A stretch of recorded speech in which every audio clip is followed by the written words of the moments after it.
कल्पना कीजिए एक ऐसे देश की जहां बुलेट ट्रेनें बिजली की रफ्तार से दौड़ती हैं, जहां रोबोट सिर्फ मशीनें नहीं बल्कि इंसानों के साथी बन चुके हैं, और जहां बार बार आने वाले भूकंप भी लोगों के हौसलों को नहीं हिला पाते। ये है जापान। जापान एशिया कॉन्टिनेंट के पूर्व में स्थित एक द्वीप देश है जो छोटे मोटे 6,850 द्वीपों से बना है।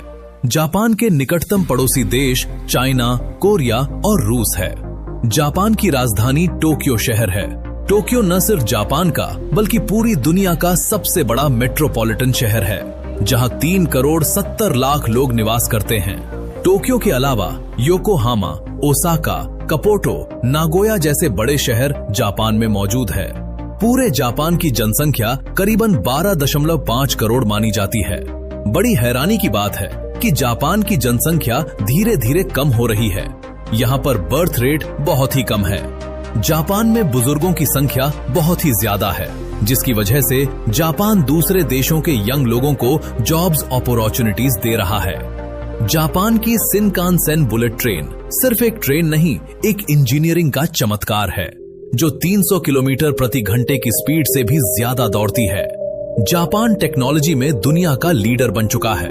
यहाँ पर आपको हर जगह robot hotels, AI cafes, automated stores देखने के लिए मिल जाएंगे। यहाँ तक कि बुजुर्गों की देखभाल भी रोबोट करते हैं। जापान स्थित है पैसिफिक रिंग ऑफ फायर में।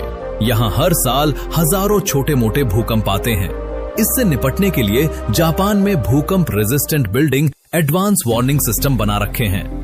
जापान दुनिया का इकलौता देश है जो परमाणु बम का शिकार हुआ। 1945 में वर्ल्ड वॉर 2 में अमेरिका ने जापान के हिरोशिमा और नागासाकी दोनों शहरों पर परमाणु बम गिरा दिए, जिसकी वजह से पूरा देश तबाह हो गया। परमाणु हमले से जापान कई साल पीछे चला गया, लेकिन फिर जो हुआ उसे जापानीज इकोनॉमिक मिरेकल कहा जाता है।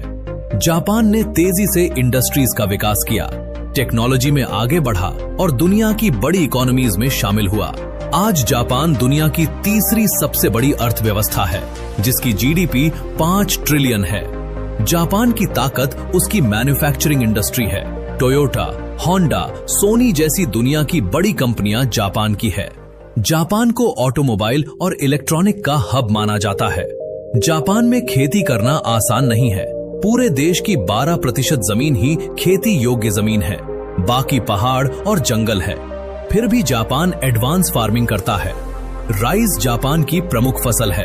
इसके अलावा ग्रीन टी, वेजिटेबल्स और फ्रूट्स की खेती की जाती है। जापान में नदियां भारत और चीन जैसे लंबी नहीं है। सिनानो, टोने, इशिकारी जापान की प्रमुख नदियां हैं। जापान एक ऐसा देश है जहां का क्राइम रेट ना के बराबर है। यहाँ के लोग ईमानदार हैं और यहाँ पर खोई हुई चीजें भी वापस मिल जाती है। यहाँ के लोग डिसिप्लिन को काफी तवज्जो देते हैं, जहाँ लोग लाखों की भीड़ में भी बिना धक्का दिए चलते हैं। यहाँ की ट्रेनें 5 सेकंड भी लेट नहीं होती हैं। जापान अपने फूड के लिए भी काफी मशहूर है। सुशी, रामेन, टेम्पुरा, सासिमी जैसे जापान की मशहूर डिशेस है। यहाँ का खाना हेल्थी और लाइट होता है। अगर दुनिया में कोई शहर फ्यूचर जैसा दिखता है तो वो है टोक्यो। यहाँ का शिबुया क्रॉसिंग दुनिया का बिजनेस चौराहा है। रात में टोक्यो एक साइबर पंक दुनिया जैसा दिखता है। दोस्तों, अब बात करते हैं जापान की सबसे खूबसूरत पर्यटन स्थलों के बारे में। सबसे पहले है टोक्यो सिटी। स्काई स्केपर से घिरा हुआ टोक्यो कभी सोता नहीं। ये शहर टेक्नोलॉजी और फ्यूचर का ग्लोबल हब है। जापान में घूमने आने वाले पर्यटक सबसे पहले टोक्यो को ही विजिट करते हैं। टोक्यो की सड़कें रात दिन पर्यटकों से भरी रहती है। दूसरे नंबर पर है mount Fuji. Mount Fuji Japan का सबसे ऊंचा पर्वत है, जो वर्ल्ड हेरिटेज साइट में भी शामिल है। ये सिर्फ एक पहाड़ नहीं बल्कि जापान का प्रतीक है।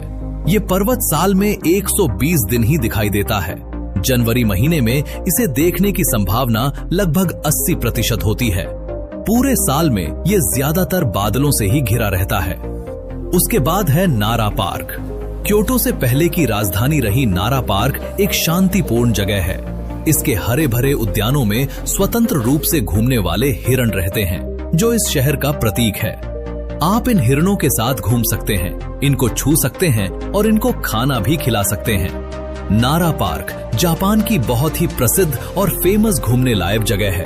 इसके अलावा जापान में क्योटो, सपोरो, होकोबे, नाकासेंडो जैसी भी कई सारी जगह यहाँ पर घूमने लायक हैं। दोस्तों, ये था जापान और ये वीडियो आपको इंफॉर्मेटिव और इंटरेस्टिंग लगा हो तो वीडियो को लाइक, शेयर एंड चैनल को सब्सक्राइब कर दीजिएगा।